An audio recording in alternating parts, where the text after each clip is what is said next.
Il me fait plaisir de souligner aussi la présence parmi nous de certaines personnes, dont naturellement le ministre de la Citoyenneté et de l'Immigration, M. Chris Alexander, la présidente de la Fédération des communautés francophones et acadiennes du Canada, Mme Marie-France Kenny, la présidente du Collège La Cité, Mme Lise Bourgeois, Mme Mary Donahue du Commissariat aux langues officielles, Mme Brigitte... Est-elle là? Derrière, d'accord. Madame Brigitte Duguay-Langlais, du Réseau de soutien à l'immigration francophone de l'Est de l'Ontario. Madame Corinne Prince-Saint-Amand, de Citoyenneté et Immigration Canada. Madame Maryse O'Neill, de Citoyenneté et Immigration Canada. Et, dernier mais non le moindre, M. Denis Vaillancourt, président de l'Assemblée de la francophonie de l'Ontario. Bienvenue à tous et à toutes. Vous savez, quand on célèbre la Semaine nationale de l'immigration francophone, on célèbre la contribution de nouveaux arrivants à la vitalité de communautés que nous, on veut ouvertes, diversifiées, fières, remplies d'énergie. On célèbre aussi tout ce que ces communautés ont mis en place pour recruter, accueillir et intégrer ces nouveaux arrivants. L'immigration francophone, vous savez, c'est avant tout des individus et des familles et les collectivités qui les accueillent. Ce sont ces gens-là qui sont au centre de tout ce que nous faisons. C'est pourquoi nous sommes heureux de vous présenter, au cours de l'événement d'aujourd'hui, des portraits de 3 immigrants qui ont choisi nos communautés, en commençant par Amira, en Alberta. Alors donc, voilà une capsule produite par l'Association canadienne-française de l'Alberta. Et maintenant, j'aimerais inviter le ministre de la Citoyenneté et de l'Immigration du Canada, M. Chris Alexander, à vous adresser la parole.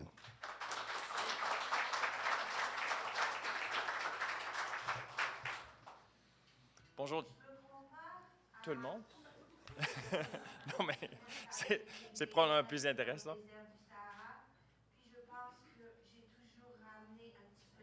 Continuons.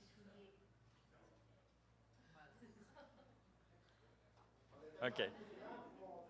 Oui. Moi, j'aimerais regarder davantage ces histoires-là. Non, mais merci de cette vidéo et de cette série de vidéos très inspirants. C'est ça qu'on vise, c'est ça notre vision, une immigration francophone forte partout au Canada et des milieux de vie en français partout au pays. C'est notre vision, mais c'est la réalité aussi. Je pense que nous, ici à Ottawa, à Montréal, les gens n'en prennent pas toujours conscience de ce qui se produit maintenant dans toutes les régions du pays. Les provinces de l'Atlantique sont très, très fières, toutes les provinces, de leur communauté francophone qui veulent se renforcer par biais de l'immigration francophone. L'Ouest canadien, qui a toujours été un grand foyer pour les francophones, qui a été découvert par des francophones, où les communautés, les bases de nos grandes communautés maintenant ont été jetées par des francophones, est en train de voir cette présence francophone se renforcer par biais de l'immigration.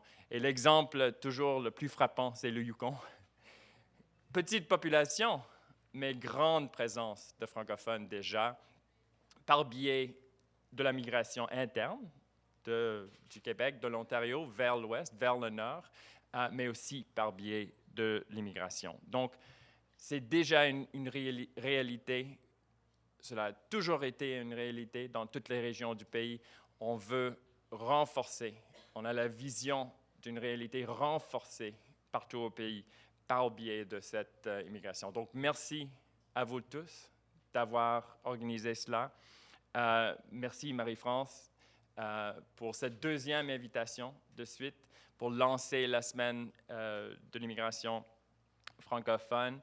Je suis vraiment touché à chaque reprise que j'assiste à des événements avec vous, avec tous vos partenaires, par l'enthousiasme,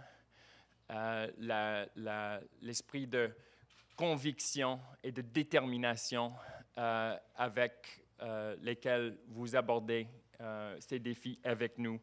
Et on fait des progrès. On va en parler un peu ce matin. J'aimerais également remercier la Cité collégiale de nous accueillir ici aujourd'hui et de participer au lancement de la Semaine de l'immigration francophone. Ce sont des institutions d'eux-mêmes. Ce n'est pas le Canada dans l'abstrait, ce n'est pas nos communautés juste par biais de leur site web, c'est la réalité très concrète de cette cité, de nos institutions collégiales, universitaires, qui sont parmi les pôles d'attraction les plus puissantes pour l'immigration francophone. Et lorsqu'il s'agit de vos 5000 étudiants et que vous me disiez que c'est à peu près le tiers qui viennent d'outre-mer, on voit jusqu'à quel point cette démarche de l'immigration francophone a énormément de potentiel et déjà une dynamique réelle autour d'elle. La Cité collégiale, comme vous le savez tous, c'est le plus grand collège francophone à l'extérieur du Québec, déjà en train d'attirer des vagues d'étudiants francophones de partout dans le monde. Le collège offre également des services d'établissement aux nouveaux arrivants au nom de Citoyenneté Immigration Canada. Merci de votre engagement à cet égard aussi.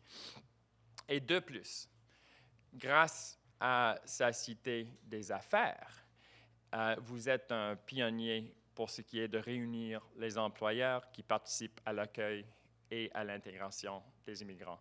Et soyons clairs, oui, les gens veulent se former, avoir une bonne éducation. Oui, ils veulent s'établir dans une belle communauté où le français se parle, où ils ont des réseaux d'appui.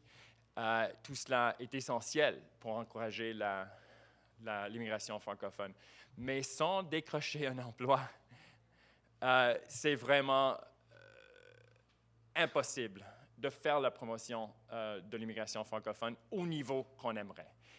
Et les liens que vous êtes en train de tisser ici dans votre collège, mais partout par biais de nos initiatives avec tous les réseaux d'immigration francophone dans toutes les provinces et tous les territoires, partagent ce même but d'aller à la recherche d'employeurs intéressés par cette grande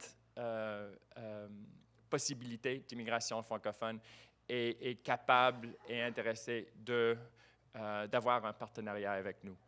Et lorsqu'on regarde l'ampleur de la visite d'un président de la République française, il a été chez nous hier, qui a commencé sa visite pour la première fois dans l'histoire de nos relations avec la France, à partir de l'Ouest, à partir de l'Alberta, où il y a des investissements, non seulement des compagnies énergétiques, mais de toutes sortes de compagnies européennes, françaises. On voit que ce partenariat avec des employeurs qui veulent former un main-d'œuvre en français, ces possibilités existent partout au pays. Et c'est pour ça que lorsque je suis à Vancouver, en Alberta aussi, je suis toujours bouleversé par la présence de francophones, certains avec un statut temporaire, d'autres avec la résidence permanente, d'autres qui poursuivent des études, qui veulent être ça à cause d'un employeur. Et l'employeur s'est établi là-bas à cause de la qualité de vie et à cause de l'ouverture aux nouveaux marchés en Asie, en Amérique latine, maintenant en Europe, que notre gouvernement a fait énormément pour poursuivre. Nous sommes alors fiers d'être un pays qui fait la promotion de ces programmes de citoyenneté et d'immigration dans les deux langues, d'un océan à l'autre. Le français est la langue première officielle, nationale de ce pays et fait partie intégrante de l'identité et du patrimoine canadien partout au pays. En fait, le Canada est le seul pays de la francophonie à détenir une dualité linguistique, ce qui ne fait que ressortir encore davantage le caractère unique de notre pays. Je sais qu'il y a certains pays en Afrique qui essayent de le faire, mais il n'y a pas d'autres pays dans la francophonie qui a réussi le défi du bilinguisme, le défi du renforcement sur tous les niveaux des deux langues officielles telles que le Canada l'a fait. Mesdames et messieurs, nous savons que l'immigration francophone ne se concentre pas uniquement au Québec. L'année dernière seulement, nous avons accueilli 1436 immigrants francophones à l'extérieur du Québec dans le cadre de nos programmes économiques d'immigration permanente. Et n'oubliez pas, ce sont ceux qui ont fait l'application. Par la suite, ils viennent avec leurs époux, épouses, partenaires, enfants. Donc, le vrai chiffre de francophones qui arrivaient au pays se dépasse de loin ce chiffre-là. Et pour soutenir la vitalité et la diversité de nos communautés francophones dans les autres provinces, il est essentiel d'encourager la croissance de ce nombre. C'est pourquoi nous avons encore l'objectif d'augmenter le nombre d'immigrants francophones s'établissant à l'extérieur du Québec afin que ces derniers représentent plus de 4 % de tous les immigrants économiques d'ici 2018. Mais cela comporte des défis.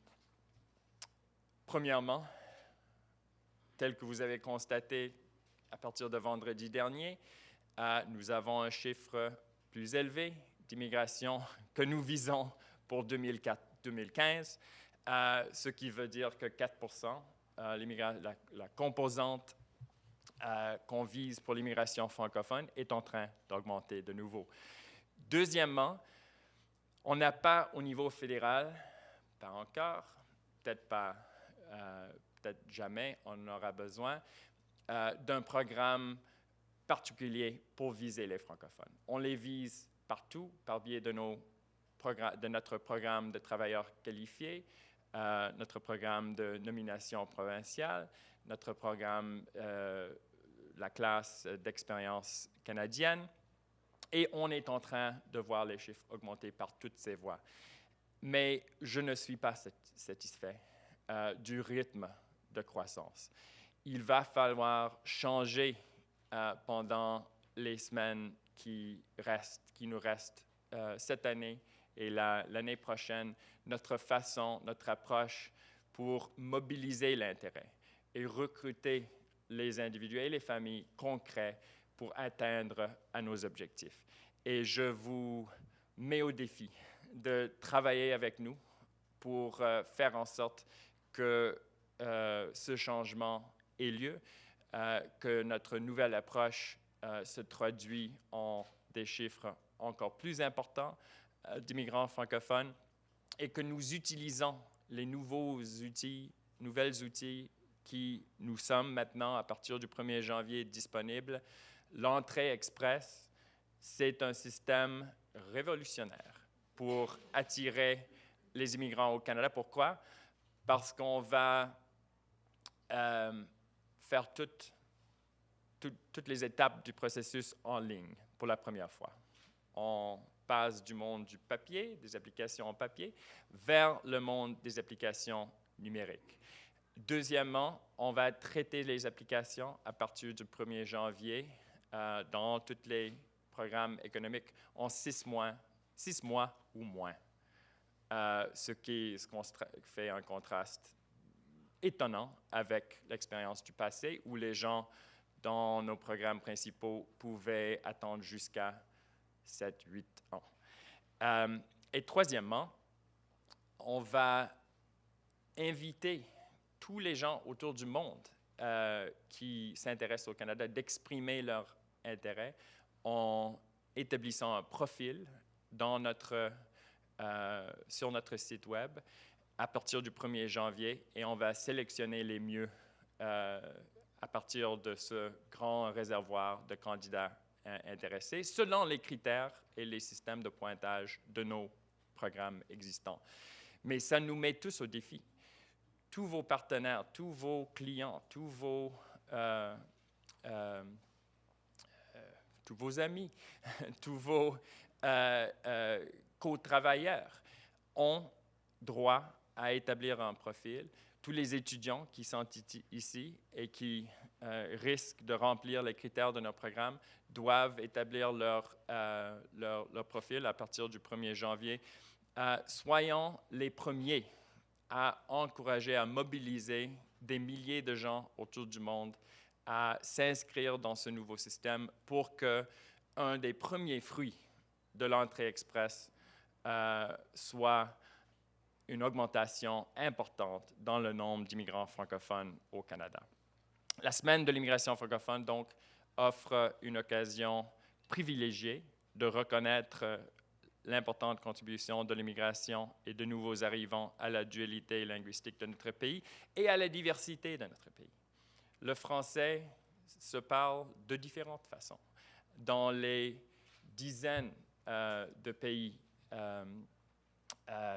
où il est parlé, comme le président Hollande a dit hier, le français n'appartient pas ni à la France, ni au Canada. Il appartient à tous ceux et celles qui partagent la force de s'exprimer en français, d'aimer et de connaître la culture francophone française. Et ça fait partie des grandes forces, des forces vraiment fondamentales de notre société au Canada, que cette diversité francophone soit pleinement reflétée dans nos communautés et bien sûr dans notre immigration. Il s'agit également d'une occasion de souligner et de promouvoir les divers efforts du gouvernement, parce que ça nous prend des partenariats sur tous les niveaux, avec des provinces, avec les territoires, avec les municipalités et avec vous, dans tous les organismes, nos partenaires les plus importants dans ce domaine représentés ici. Actuellement, il y a plus d'1 million de francophones hors Québec. Notre gouvernement est persuadé que nous pouvons accroître ce nombre et reconnaît que l'immigration en provenance de pays francophones est essentielle pour nous aider à atteindre cet objectif. Ce n'est qu'en réalisant le défi et le potentiel de l'immigration au Canada, dont l'immigration francophone, que nous allons réaliser le potentiel économique du Canada. Lorsque on voyage en Ontario, même dans des régions de l'Est et surtout dans l'Ouest canadien, les gens sur tous les niveaux nous disent qu'il nous faut plus de monde pour réaliser tel ou tel projet, pour que ce secteur grandisse. Et on est fort si on peut leur offrir des immigrants francophones et anglophones partout au pays. L'année dernière, notre gouvernement a dévoilé une nouvelle feuille de route pour les langues officielles. L'immigration représente une partie intégrale de cette feuille de route avec nos 29,5 millions de dollars consacrés directement à l'immigration francophone vers les communautés de langue officielle en situation minoritaire. Nous sommes fiers de financer les 13 réseaux qui sont devenus, au courant de l'année passée, nos partenaires vraiment les plus importants dans ce défi. Et je suis ravi d'apprendre que les réseaux en immigration francophone ont eu des résultats importants. À titre d'exemple, mentionnant le Nouveau-Brunswick, qui a demandé à son réseau local en immigration francophone de mener des consultations pour le plan d'action pour favoriser l'immigration francophone au Nouveau-Brunswick pendant les 5 prochaines années. Donc, la stratégie que nous avons au fédéral est en train de se traduire dans des stratégies provinciales et même locales un peu partout au pays. Par ailleurs, le réseau en immigration francophone de l'Est de l'Ontario a joué un rôle prédominant dans l'élaboration du portail de l'immigration francophone de la ville d'Ottawa, qui est vraiment parmi nos portes numériques les plus importantes au pays pour les immigrants francophones cherchant à s'établir hors Québec. Comme vous le savez, le gouvernement appuie également un certain nombre d'autres initiatives visant à attirer davantage de nouveaux arrivants francophones au Canada. S'il y a des bonnes idées ici, je vous encourage de les présenter à Corinne, à Sarah, à Dion Marquis qui travaille pour moi sur ces questions, Sarah, pour les gens qui ne les connaissent pas. et qui est aussi passionné par ces questions que nous tous, mentionnant notamment aussi Destination Canada, une série de salons annuels de l'emploi qui se déroule en novembre dans des pays francophones. On est à la veille de cette série d'événements encore. À ce jour, ces salons se sont tenus en France, en Belgique et en Tunisie, et nous avons l'intention d'en organiser dans d'autres pays, y compris dans d'autres pays, si je m'abuse, de l'Afrique. Par ailleurs, nous nous réjouissons des améliorations qui seront apportées prochainement au système d'immigration économique. J'ai déjà parlé de l'entrée express. Et soyons clairs aussi, tout ce que nous faisons dans ce domaine est fait en pleine collaboration, dans un esprit de coopération ouverte avec le Québec. On veut appuyer l'immigration francophone au Québec aussi, mais ce n'est pas suffisant pour le Canada. Et c'est pour ça que cet événement de promotion de l'immigration francophone partout au Canada me tient tellement à cœur. Ça fait partie non seulement de notre avenir comme pays, où le français a toujours été le cadre dans lequel nos institutions se sont fondées, mais ça fait aussi partie de notre défi d'une citoyenneté, une citoyenneté qui se développe, qui se poursuit dans 2 langues nationales officielles et qui n'a jamais été aussi appréciée par les Canadiens et les Canadiennes et recherchée par les gens partout dans le monde qui se voient un jour en train des candidats pour prendre la voie de l'immigration vers le Canada. Je suis confiant que nous pouvons ensemble constater une croissance importante, même astronomique, dans le nombre d'immigrants francophones qui vont prendre cette voie dans les années à venir. Merci beaucoup.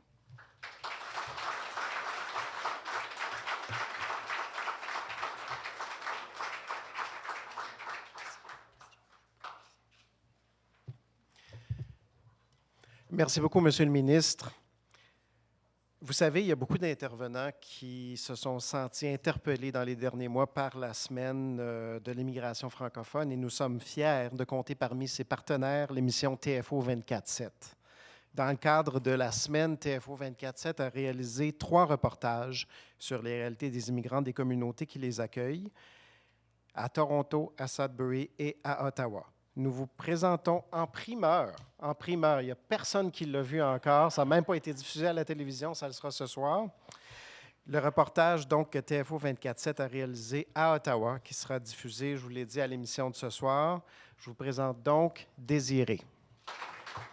Et pour en savoir plus sur cette excellente émission TFO 24/7, je vous invite à visiter leur site web au www.tfo.org/24-7 et on vous enverra cet après-midi dans un courriel. Vous avez tous, naturellement, vous êtes tous inscrits à la table d'accueil. Vous avez tous donné votre adresse courriel, donc on vous enverra cette adresse par courriel également. J'aimerais maintenant inviter la présidente du Collège La Cité, Mme Lise Bourgeois, à vous adresser quelques mots.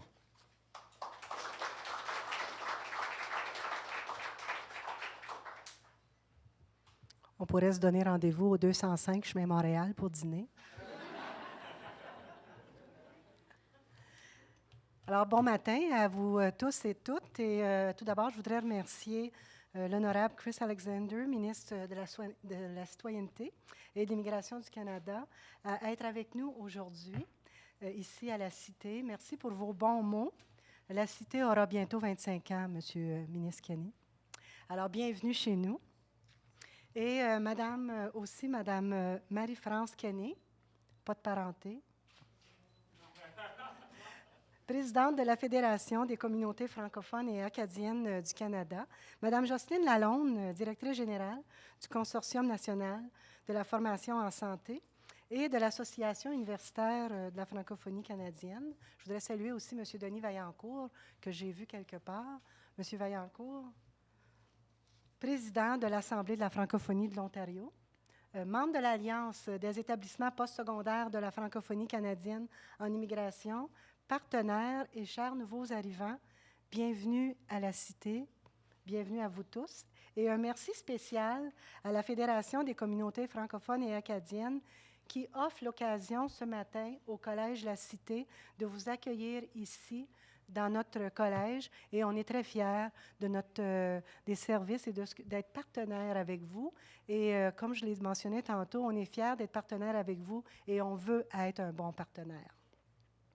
Le lancement de la 2e Semaine nationale de l'immigration francophone nous donne l'occasion de célébrer la francophonie, cette francophonie qui rassemble une diversité de cultures, d'aspirations et de réussite. Et on en a vu ce matin, ce qui fait vraiment chaud au cœur et qui nous dit pourquoi on fait ça. La francophonie, ce n'est pas pour moi un concept abstrait, ça se vit tous les jours. Chacun de nous, chacun de vous contribue au rayonnement de la culture et de la langue française au Canada.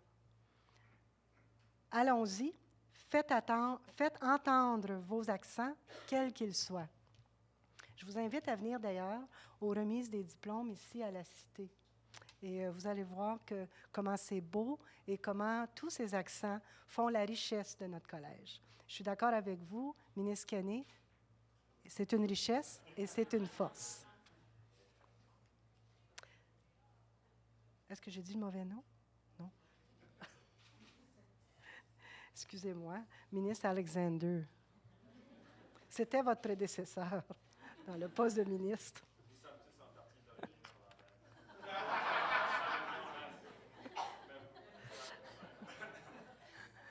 La francophonie se fait entendre chaque jour et ici même à la Cité, la diversité toujours grandissante de nos étudiants, de nos employés, contribue largement à enrichir l'expérience collégiale et loin de nous diluer, notre diversité nous donne toute une énergie. En fait, près du tiers de nos étudiants, de nos 5200 étudiants à la Cité, proviennent de communautés culturelles, preuve qu'il y a un intérêt réel pour la formation postsecondaire en français. Et à cela s'ajoute la participation annuelle de plus de 700 nouveaux arrivants qui optent pour l'approche novatrice et intégrée du parcours francophone de la Cité, dont l'objectif ultime est toujours de leur permettre un accès le plus rapidement possible au marché du travail. Au cours de cette Semaine nationale de l'immigration francophone, de nombreux événements prendront place afin de souligner l'apport de ces nouveaux arrivants à notre communauté. La Cité profitera de cette semaine pour reconnaître officiellement et pour la 2e année consécutive la contribution d'employeurs partenaires qui se sont distingués, et ce, lors de l'activité spéciale de réseautage « L'immigrant, j'y crois ». Parce que je suis d'accord que c'est avec nos employeurs que nous allons réussir à aider à nos immigrants à réussir aussi. Alors, comme vous le savez, Monsieur le ministre, la vitalité et la pérennité du français et de nos communautés francophones reposera principalement sur la part de ces nouveaux arrivants qui choisiront le Canada comme terre d'accueil. Les nouveaux arrivants ici présents peuvent vous témoigner des défis que représente le choix d'immigrer en français au Canada. Ces gens nous témoignent quotidiennement des difficultés de recevoir des informations concernant les services d'intégration, les programmes de formation en français et sur les réelles possibilités du marché du travail canadien dans les milieux francophones et francophiles. La Cité appuie le développement d'une solution pan-canadienne d'immigration francophone qui favorise le développement des communautés francophones du pays. La présence aujourd'hui de nos nombreux collaborateurs et partenaires témoigne de l'importance que nos communautés accordent à la part des nouveaux arrivants, à la vitalité économique et sociale de la francophonie canadienne. En terminant, je vous remercie de nouveau de vous être déplacés. Je disais ce matin que lorsqu'on a l'occasion et le privilège de travailler avec nos partenaires à organiser un événement qui fait une différence dans la communauté, la Cité veut avoir beaucoup de gens pour y être, entendre et ensuite, à leur tour, faire cette différence. Alors, merci à vous tous de vous être déplacés à la Cité pour la tenue de ce lancement et je nous souhaite une semaine d'activité qui saura célébrer cette diversité qui nous unit. Bonne journée.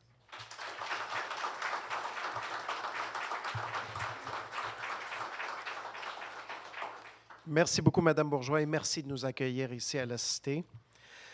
J'aimerais maintenant vous présenter la personne qui, depuis bientôt 6 ans, préside la Fédération des communautés francophones et acadiennes avec une vision rassembleuse, élargie, diversifiée de la francophonie, où tous ceux et toutes celles qui choisissent de vivre en français, peu importe leur langue maternelle ou leur origine, sont des francophones. Je vous présente donc la présidente de la FCFA, Marie-France Kenney.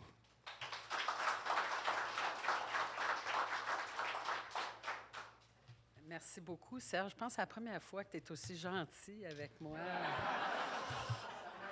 Je suis quasiment émue ce matin. Monsieur le ministre Alexander, cher ami, Madame Bourgeois, distingués invités, chers amis de la francophonie, je tiens d'abord à remercier le ministre de la Citoyenneté et de l'Immigration de son appui à l'organisation de la Semaine nationale de l'immigration francophone. Et Monsieur Alexander, j'aimerais vous remercier d'avoir accepté notre invitation à célébrer cette semaine ensemble pour une 2e année consécutive. Ça va devenir une tradition. Je tiens ensuite à remercier la Cité de son accueil chaleureux aujourd'hui. Vous savez, c'est certainement pas un hasard qu'on se retrouve ici pour le lancement formel national de cette 2e édition de la semaine. La Cité est à la fois un lieu où la diversité se vit au quotidien, un partenaire actif du réseau de soutien à l'immigration francophone de l'Est de l'Ontario et, à notre sens, une pratique exemplaire en matière de collaboration.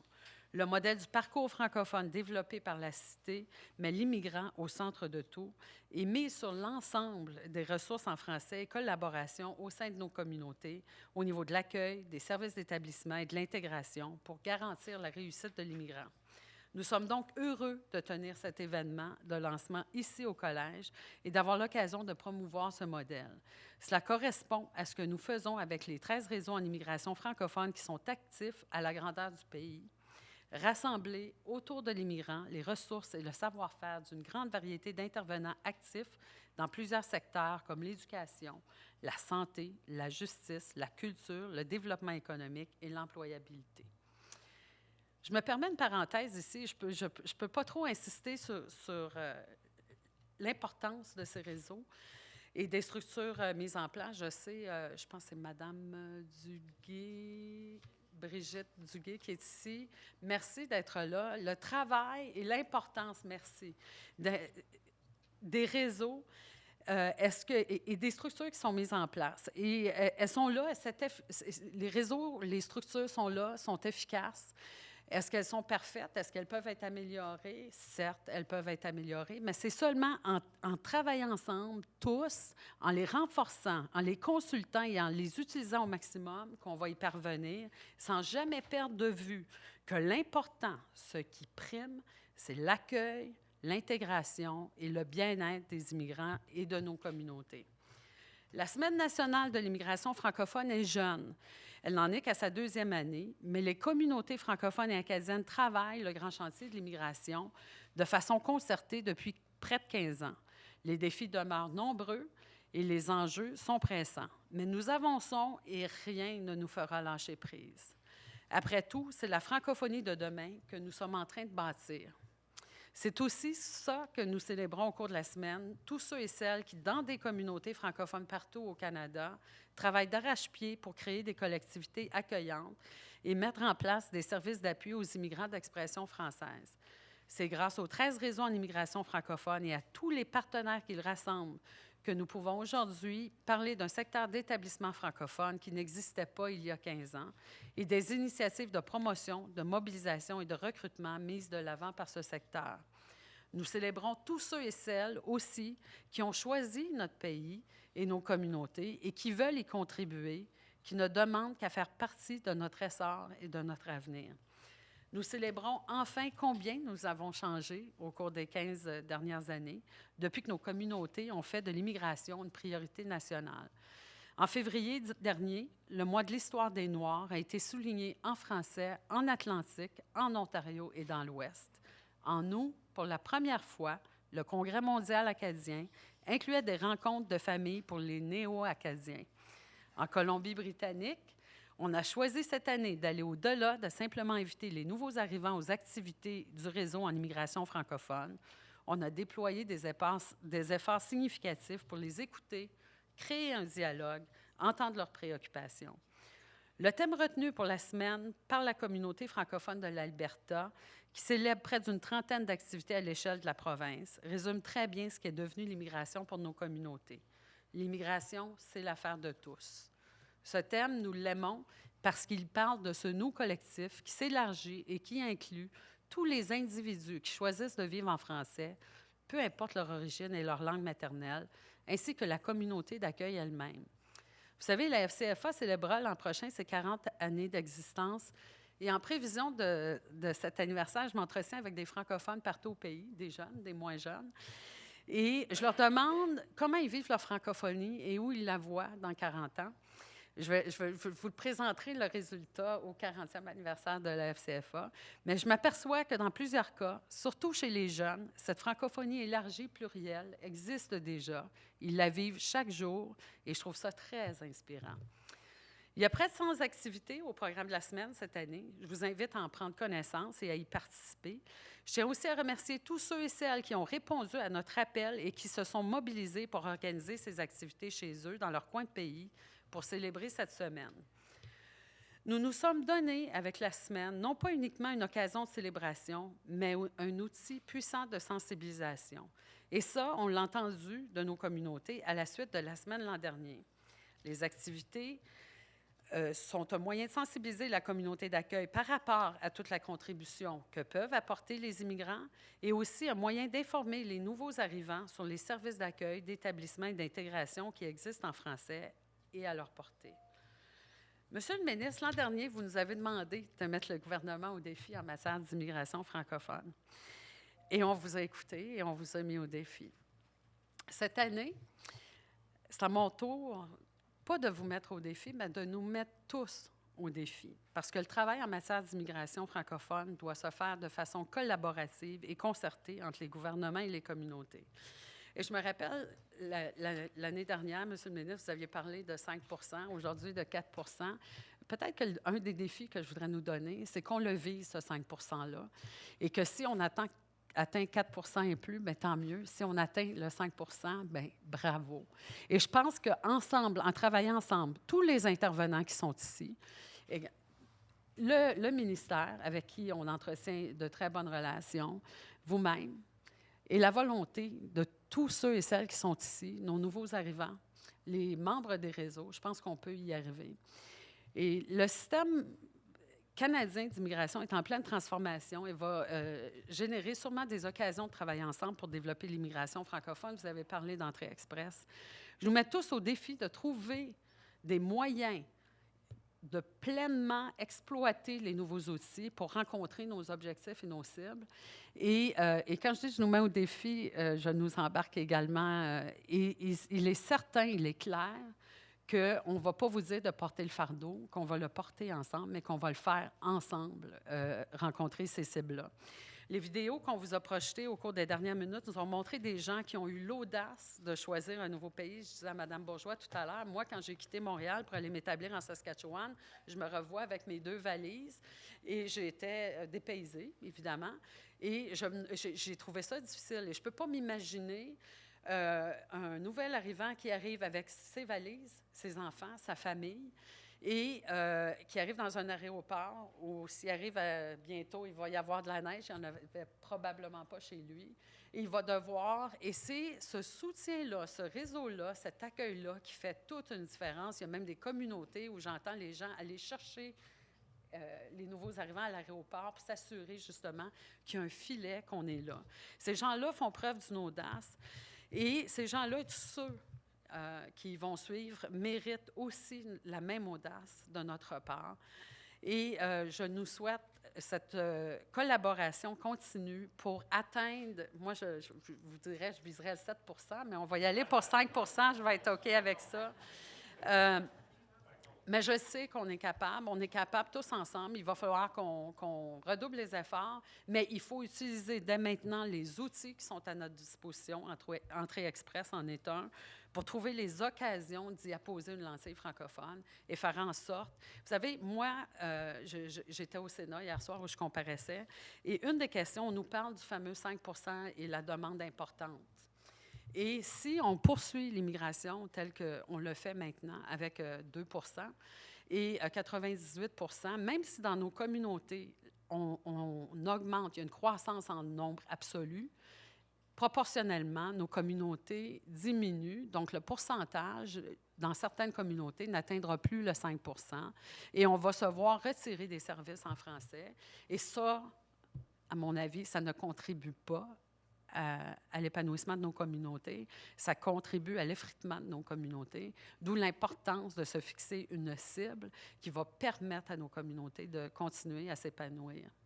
Merci beaucoup. Bonne semaine, tout le monde.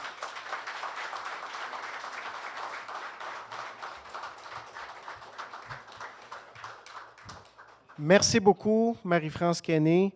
C'est la fin de notre lancement pour aujourd'hui. Le ministre aimerait saluer des participants dans la salle, notamment les étudiants de la Cité. Alors, je vous remercie d'avoir été ici. Il y a du café en arrière. Je vous invite à partager, à réseauter. Bonne journée.